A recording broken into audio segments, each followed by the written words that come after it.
kick on with the presentation now.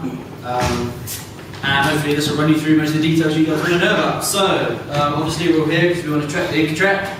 Very simple. Normally kick off with a few key questions. I did this trek not long ago and then the things I wanted to know before I did it. So normally look to get them out of the way before we crack on. So how much is it going to cost you? How much does it cost to get on the Inca Trek? How much does it cost to register? It's really simple. When registration goes live at 12 PM tomorrow, when you sign up, it costs £330 to register. We do know that is quite high, so you can also do split registration on that. If you give us a ring, you can do £230 and then 4 weeks later another £100 as well. That secures you your place on the trip and you're ready to get going, ready to get fundraising and get on with your year. Fundraising, normally a lot of questions surrounding fundraising. Does anyone know what the fundraising for this trip is? Cool, so it's £2,950, which will sound like a big amount to everyone. Who's more scared of raising £2,950 than they are to trekking to the top of one of the highest places in? But yeah, exactly, everyone. It's completely normal, don't worry about it. It's why we have our two really awesome charities on board, and it's why we have Sarah as well, who's had a lot of training, and we're all here to help you and to get you guys to reach your goal. It's not about looking at it as a big chunk of money, it's about looking at it as smaller chunks of money that you just knock off each month. So I'm going to run through a few things in a minute that will just give you a bit of an idea of how you actually get to that target. But swiftly followed is normally this question: am I going to die? Normally one for the mums, but the answer to that is no. You're going to be trekking at altitude, and it is tough, but it's totally doable. Everyone here can do it as long as you put your mind to it. It's absolutely cracking fun. You will experience a little bit of the symptoms of altitude. The air's thinner, it gets harder to do stuff. But it's all part of the fun of going into sort of one of the unknown places in the world. And then the last one's normally how do we get my place? And I'll run through that after I've gone through some of the fundraising stuff. So number one is fundraising online. So when we partner up with Virgin Money Giving, when you sign up to our website, you'll automatically go through and create a page on Virgin Money. And that allows you to immediately start doing fundraising. And on average, nearly all of our students will raise between £300 and £500 online just by throwing it out to friends and family. So a really easy way to get going with your fundraising and get people knowing what you're doing. My boss always makes the joke that you can do it at home sitting in your underpants without really doing too much effort. So there you go. Number two is something that Sarah will help you with quite a lot, being your team leader. Is a backpack that you might have organised for you as a team that are doing it. And a backpack in a local supermarket with your whole team, you may raise about £75 for a day's work, which isn't bad to knock off your total. But the good thing is that you then know how to organise a backpack.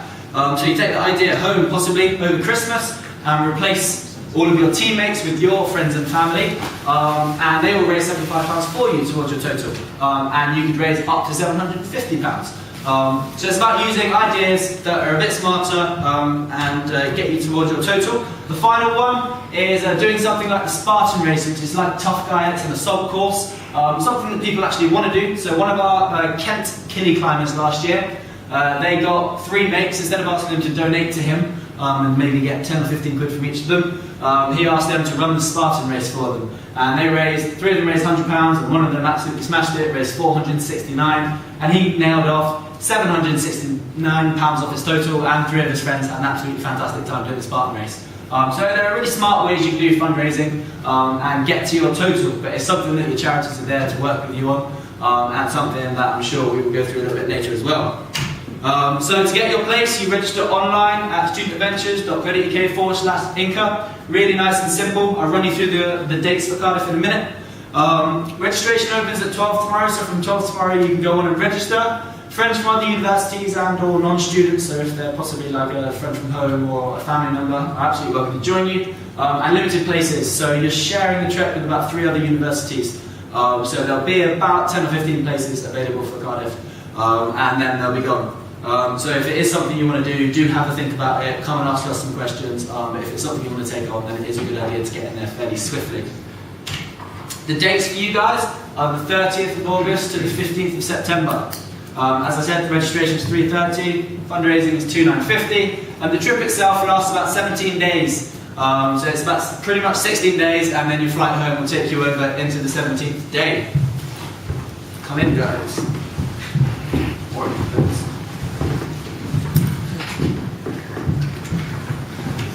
So the trip itself, what do you get up to whilst you're in Peru?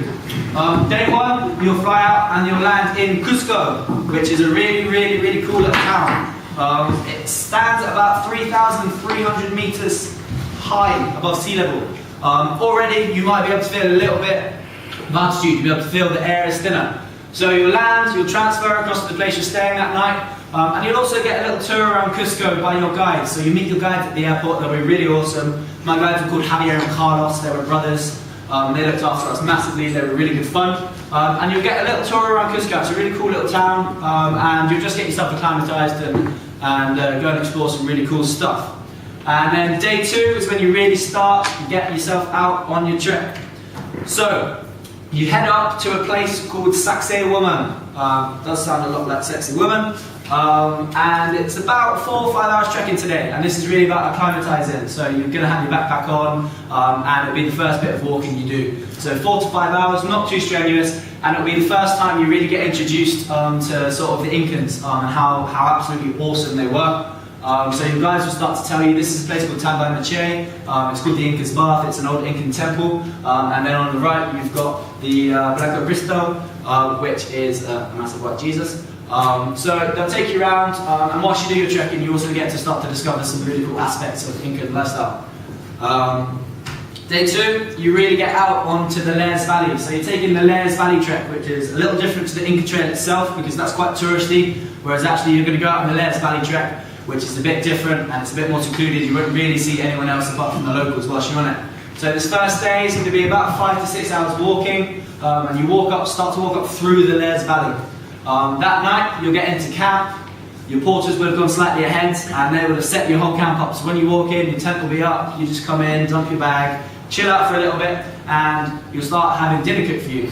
That night you'll have dinner, maybe check out the stars, but you'll most likely be quite knackered, so you'll fall asleep quite quickly. And then you come in to 2 of the hardest days of the trek, days 3 and 4. This is where you really have to push yourself a little bit. You're heading up to about 4,500 meters, which is high. So on the first day, you start to come through the Lares Valley, and you'll arrive down about here, next to this lake. When you're standing next to it, it is massive. It's massive. It takes up your whole island. You'll walk around the lake and then come up the side of the valley, and you come up for about 2 hours. You're walking up, and slowly that lake will get smaller and smaller until it's about that big in the distance. At the top, you'll be at about 4,500 meters. You'll really be able to feel the altitude by now. Some of you might have a little headache, and you can feel how thin the air is, and every step you take is going to be a bit of a battle. It's good fun. At the top, you have a little bit of a rest. And if you're really lucky, there are a pair of wild nesting condors. Not many of them in the world, and this is one of the places they are. They nest right at the top where you walk, and if you're really lucky, you get to see them circling around. I did. It was absolutely awesome. Once you get to the top, you'll then come down a little bit, back down to about 4,000 meters, and everything gets a little bit easier, and you'll continue walking through to camp. Again, this night, you'll get into camp. If you're lucky, some of the locals will have spotted you, and the kids normally run from the local village, and they normally try and sell you Coke, Fanta, a little bracelet. You can buy like some gloves and stuff from them. They're really cool. You can give them sweets, they absolutely love them. Really nice to sort of interact with some of the locals. If you speak a little bit of Spanish, then you might be able to have a little bit of conversation with them. It's really nice. And then through to the next day, you're still about 4,000 meters, and you'll continue trekking through the Lares Valley. You can see sort of the terrain that you're walking on. It's quite sort of sparse, but absolutely gorgeous. The views you get on the trek are just insane. Each day you kind of think, they're not going to get any better than they were yesterday, and each day they will. So really cool. You walk through to a place called Pumamaca, and that's where you spend the evening. And then the next day, you'll come down about 2 hours walking to a place called Ollantaytambo, which is named after an Incan, one of the most famous Incan generals. And you spend a little while checking out the sort of fortress at Ollantaytambo, and then you have about a further 4.5, 5 hours walking to do alongside one of the rivers. And there you will arrive in Aguascalientes, which is basically the town at the base of Machu Picchu. You'll get into this town, and a bit of luxury tonight. You've got a hostel to stay in, which is quite nice. And you'll get in sort of early evening, you'll have some dinner, and then your guides will be telling you to get straight to bed. And that is because you've got to get up at 4 AM the next morning.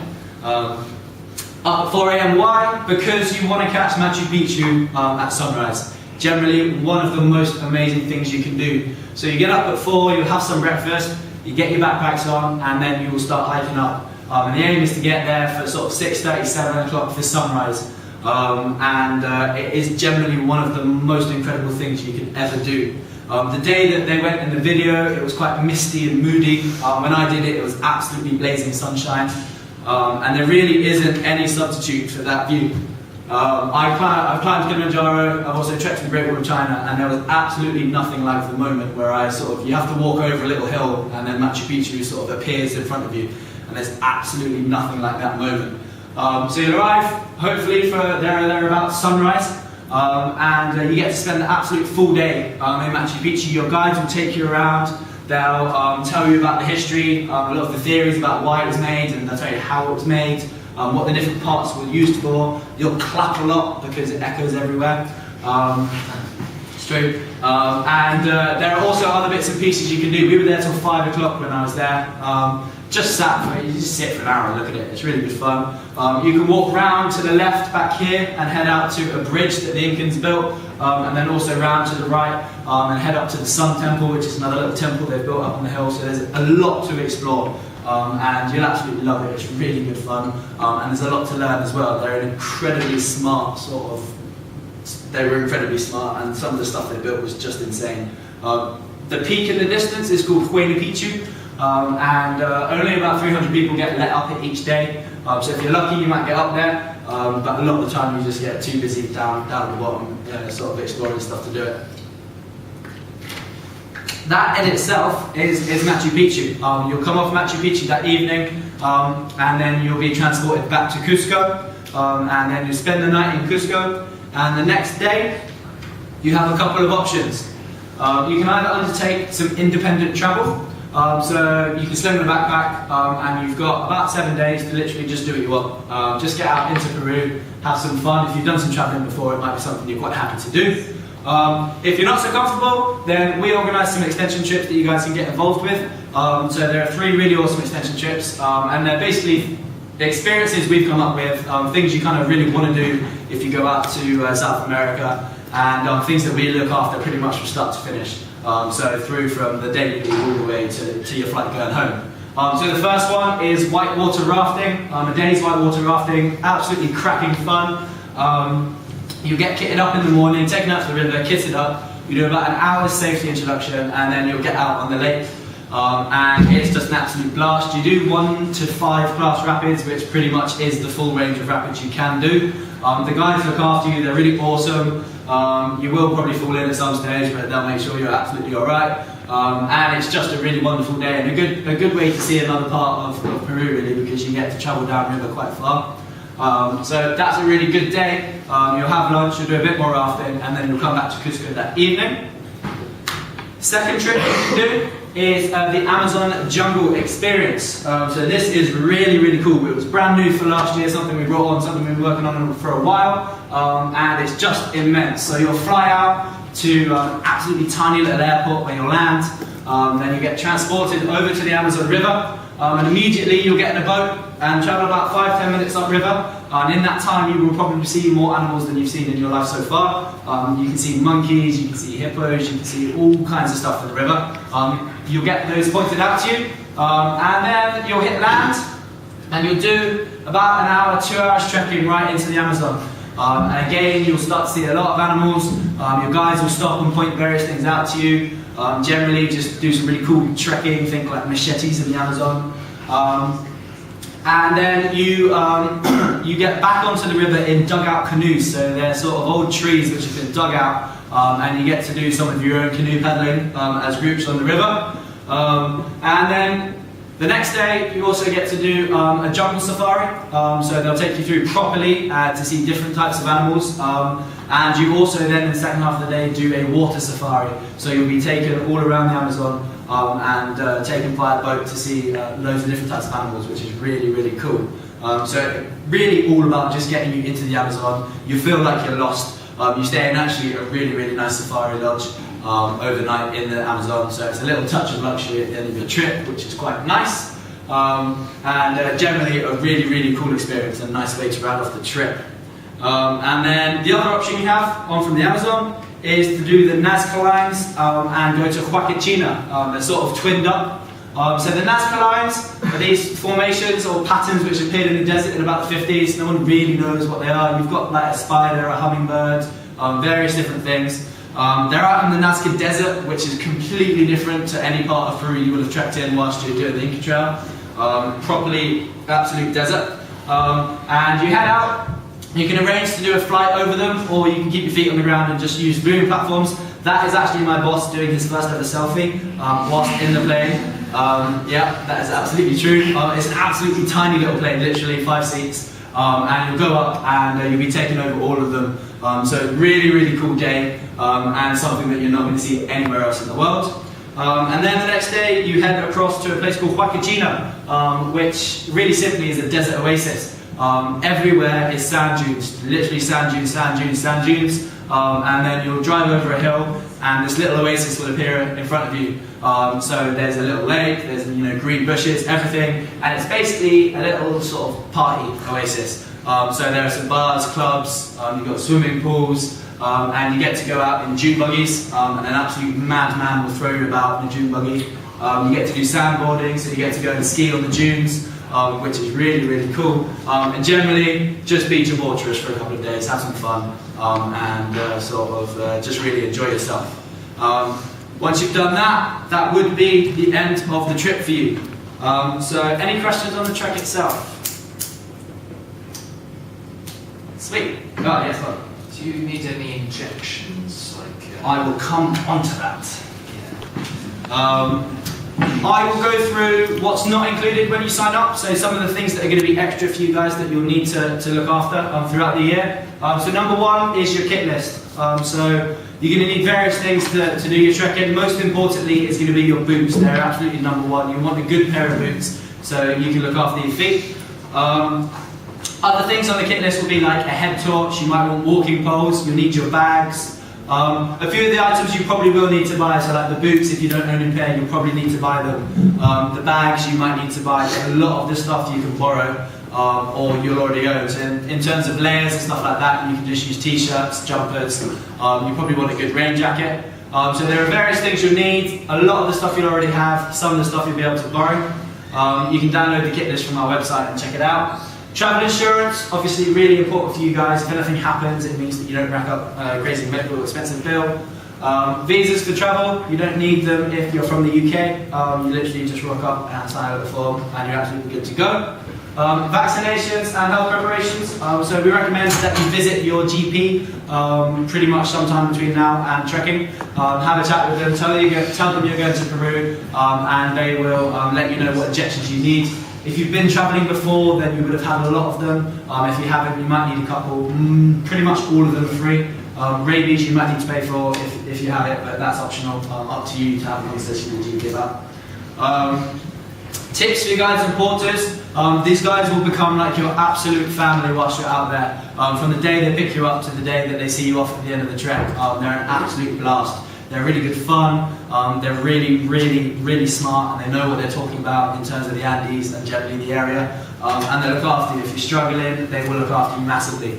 And people like your porters who carry your main bag and stuff like that, they're really awesome as well. And you'll get to know them really well, and they become good friends by the end of it. The tip was about $50 last year per person, so not too much, and a really nice way to sort of say thank you. Spending money, obviously whilst you're out in the middle of the Lairs Valley Trek, there isn't a whole lot to spend money on, but you will meet quite a few locals who are selling like quite nice handmade things, and also bottles of Coke, which are quite handy when you're out in the middle of nowhere.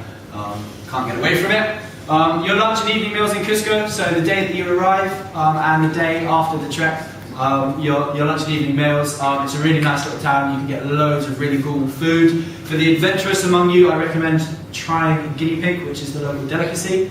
I had it twice, didn't like it twice, but that shouldn't stop you having it. Soft drinks and alcohol, so if you want anything apart from water, we provide all the water you want on the trek, but anything apart from that, if you want Lucozade or stuff like that, then bring it along. If we bought students alcohol, we go bust very quickly, so you also alcohol, and then your extension trips or independent travel. So that second period of the trek is up to you guys. Whether you want to come aboard with us or do independent travel is absolutely fine. On to the cool stuff, what is included. So your flights to and from Peru is the absolutely most expensive thing, absolutely sorted. Your 6-day trek, so from the day you trek all the way through, you really shouldn't have to spend a penny at all, it's all included. Your English speaking guides, porters, chefs and drivers. Pay special attention to the chefs, they're absolutely incredible. You have 3-course meals all the way through, pancakes with maple syrup in the morning, maybe sort of Nando style chicken for lunch with some rice. You have soup, then you'll have a main course, and a lot of the time you get pudding. They're absolutely incredible. On one of the days, it was one of the guys on my trek's birthday, and on the 4th day, literally in the middle of nowhere, they baked him a cake using only a gas hob and a pan. So they are cool. Yeah, indeed. So they're absolutely awesome, and they really look after you. National Park entry fees, so entry into Machu Picchu and stuff like that, because it is a World National Heritage Site, that's all looked after. All your meals and water, access to oxygen, pretty much you shouldn't need it. You'll only just be touching the sort of bottom of altitude sickness, so a bad headache is the most sort of likely any of you to get. But if you do need it, then there is oxygen. Your 4-night stay on a B&B stasis, so the days at the start, the end of the trek, and the day before you leave as well. And a nice adventure t-shirt, you can wear it up the mountain or whatever you want to do with it, but you get that included, it's got a logo on it and it says Machu Picchu on it, so that's cool. And preparing for your adventure. So once you have signed up, what happens to you next? We don't just leave you to sort of do your fundraising or to get ready for the trek. So first and foremost, you get a login to our website, and that gives you access to a My Adventures section, and there's absolutely tons of information up here for you guys. So all your flight details are up there, there's your kit list, there are visa information if you need it, all your itinerary, generally loads of information. You can contact us in there, so if you've got a question, you can drop us an email internally. And it's a place that you'll spend a lot of your time. It's where the extension trips are administered, so if you're going to do the extension trips, it's where you come on and find about those. Generally, it will be used as a bit of hub throughout the year for you guys to interact with us. You've got your adventure leader on campus. Sarah's going to wave even though she's holding a camera.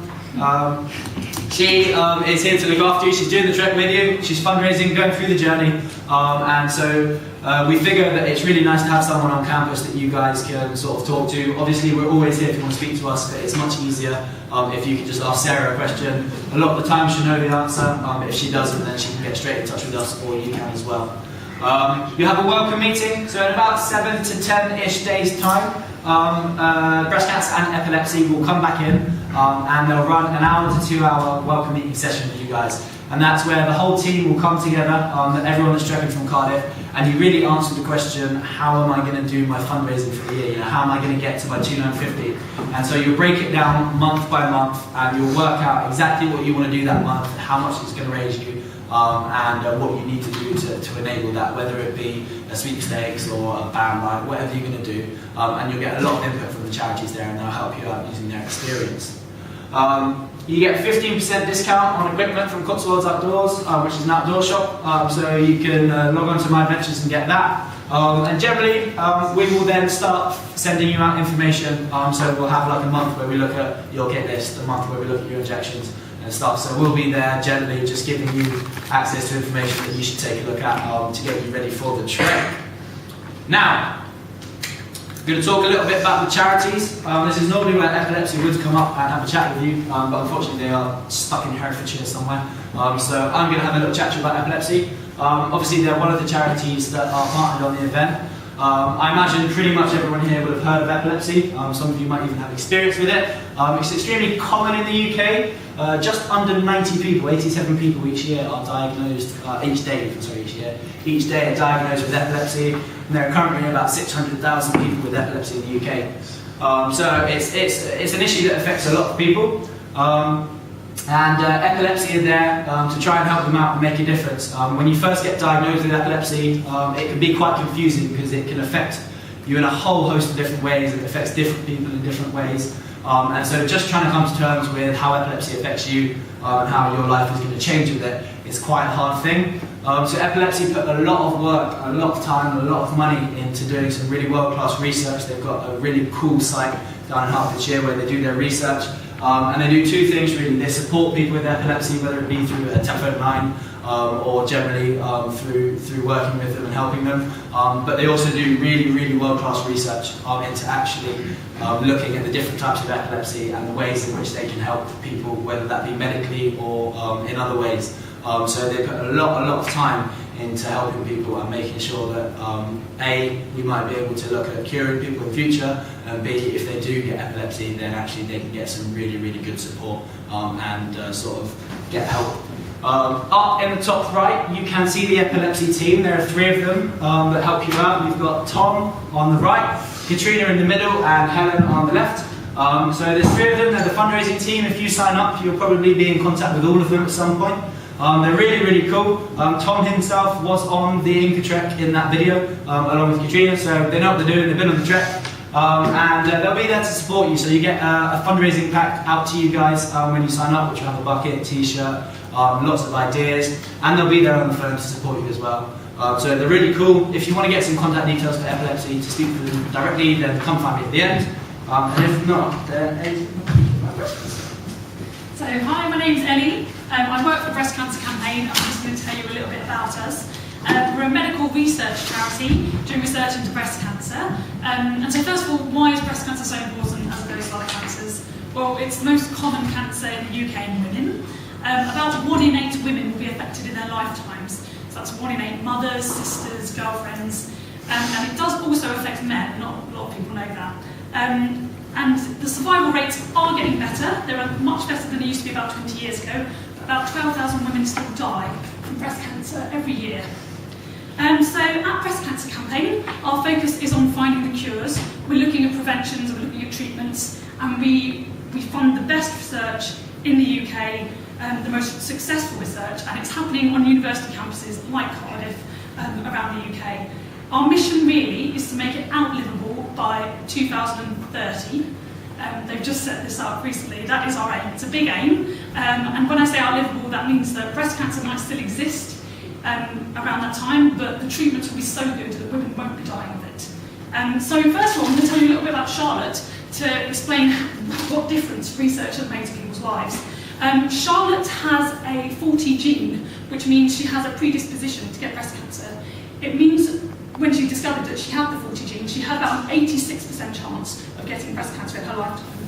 That is absolutely huge. So the likelihood was that by the age she was 40, she wouldn't get diagnosed with breast cancer. But because of research, she could take a test, she could find out that she had the 40 gene, and then she had the choice. So she had an operation, she had a double mastectomy, and now her risk is under 10% from 86%. So it really has changed her life. And that has only happened because of people like you. All of our funding comes from people like you. We don't get any support from the government.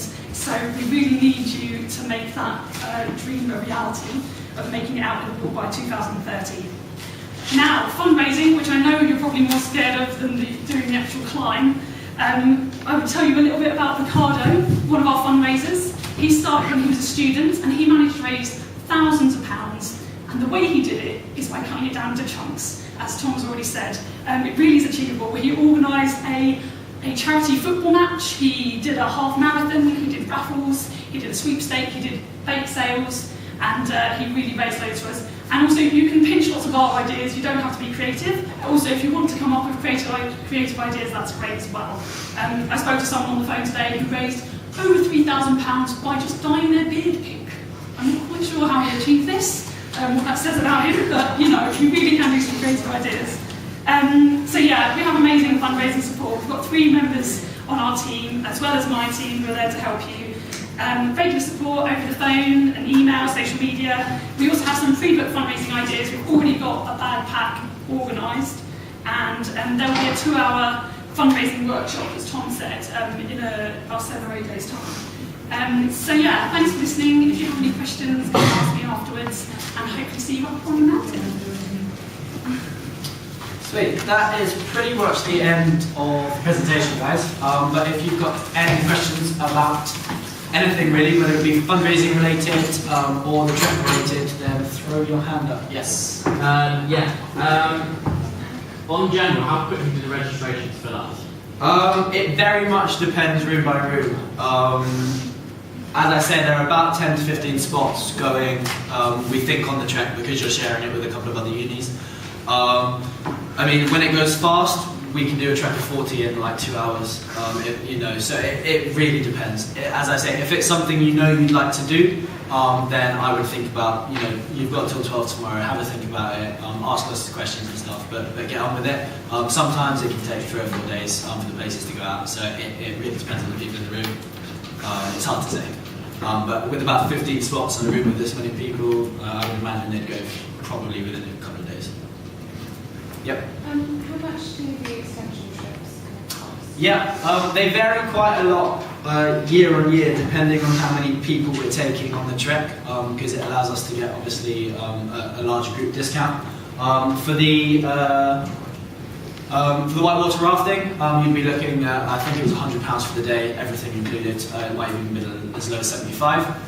For the Amazon experience, everything included, and that pretty much covers the second half of the week. If you do it with the whitewater rafting, it was about £700, and that's to get out to the Amazon, all of your accommodation looked after, all of your food and stuff, and obviously all of the safaris and experiences inside that. So they'll vary. We'll release all of the pricing at about Christmas, just before Christmas.